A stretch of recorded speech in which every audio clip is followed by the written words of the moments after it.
Hey guys, he called Biden Sleepy Joe for 4 straight years and then fell asleep at his own event at 3 in the afternoon.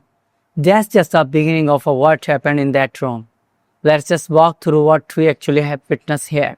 A demented Trump stunned an Oval Office full of sycophants. He announced more socialism and then fell asleep at a 3 p.m. event. I know. Sleepy Joe was the problem, right? Here is Donald Trump again announcing that there will be more socialism coming to the United States. It's the farmers, folks. It's the farmers. The president of the Kentucky Farm Bureau testified before the Senate about a month ago, middle of May. At that point, he said that the pricing and availability of fertilizer was a crisis for farmers. And he said the war was not helping that. And he said we need the government to step in and provide economic health. Even if you do make a deal in the next couple of days, that was a month ago that farmers were saying they were in crisis. Do you think there needs to be federal aid specifically for farmers because of the war? No, it's fair. I gave the farmers $28 billion in my first term because they were taken advantage of by China. And I charged China for it. I put tariffs on, and China paid us hundreds of billions of dollars. And I took $28 billion out of the tariffs from China and other countries that treated our farmers very badly. I gave them $28 billion. And I'm looking at that, actually. The war is the primary impediment, which is now going to come down from Ukraine. A lot of it comes out of Ukraine and other things, but other places. But no, the farmers have a problem with fertilizer, but that's all coming down now. And your fuel is going to be, I think it's going to be lower than it was 4 or 5 months ago. 4 or 5 months ago, we were doing unbelievable.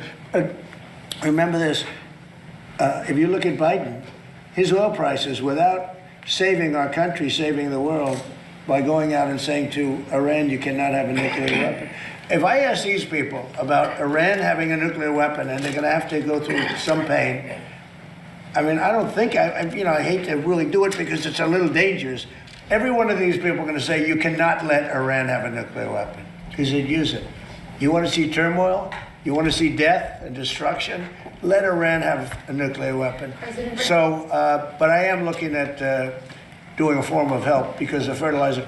But Yes, he's looking at doing another farmer bailout. Trump brags about how he helped the farmers in his first term, but he was only in a position of needing to do that because he screwed the farmers in his first term. Trump always screws the farmers up. And then in the second term, we've heard from farmer after farmer. We even heard from that soybean farmer on the show, who's a big Trump supporter, who goes, I love Trump. I voted for him 3 times, but he's screwing the farmers on this thing. And he, by the way, that guy still, Caleb Ragland, I think his name is, he still supports Trump. That's another story of cult membership and other stuff. But regardless, he constantly ends up needing to help farmers because he is screwing the farmers. How many times can you screw the farmers and then bail them out before they realize, hey, maybe I shouldn't vote for this guy? Unfortunately, that's it. A lot of them voted for him 3 times, and now he's going to be leaving office in 2 years. Trump then taking the requisite nap during this event. This was at 3 p.m. As you all know, Donald Trump is increasingly holding events only between noon and 5 local time. This was right in the middle of that at 3 p.m., and Trump fell asleep while Doug Burgum was speaking. Risk their lives, they risk their own personal capital to help feed America. They're the farmers of the sea. Just like President Trump's behind our farmers and ranchers, he's behind our fishermen. He's making sure that Trump really struggling to stay awake and sleeping again. Trump is sleeping all the time in public. 3 o'clock. It was Biden who had this uncanny ability to fall asleep anywhere. It was Biden who was sleepy. It was Biden who couldn't keep up with the schedule. And in a one single event, one afternoon in the Oval Office, we got a farmer bailout announcement and an app, a false story about Gloucester, racially charged comments about an entire community, a contradiction about a major international waterway, and a nuclear deal about apparently doesn't exist.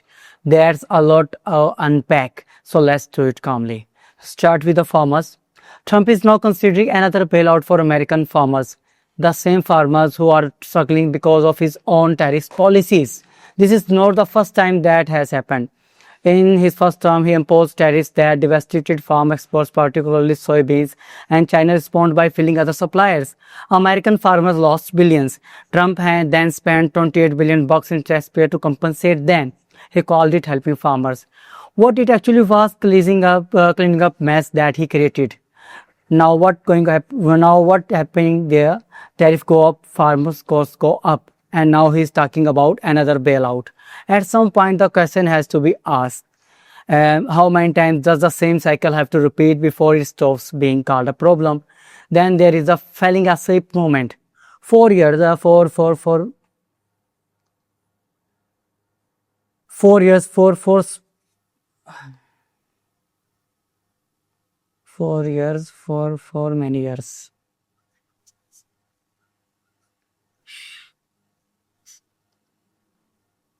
दोबारा करें इस line को. Years for many years.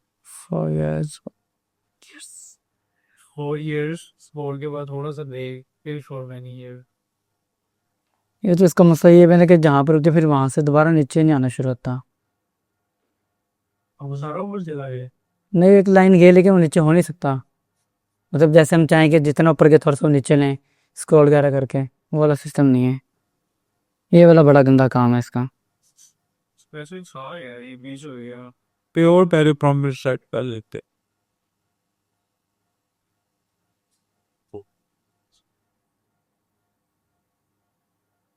ऐसे करते हैं इसे. 4 years, for many years, they called the Biden as a sleepy joy, and it was one of the most repeated attack lines in a modern political history.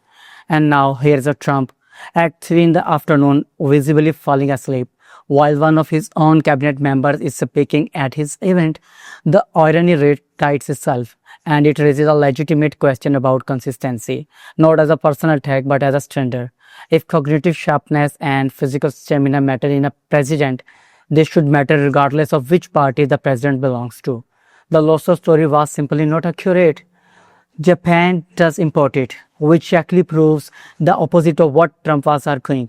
It shows American seafood is in demand globally. That's a good thing.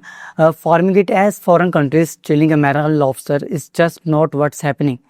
The comments about Somali immigrants in Minnesota, calling an entire community ingrates who ripped out of the system while countering with the guys like me, the real builders of America, is the kind of a language that divides the community, not to build them.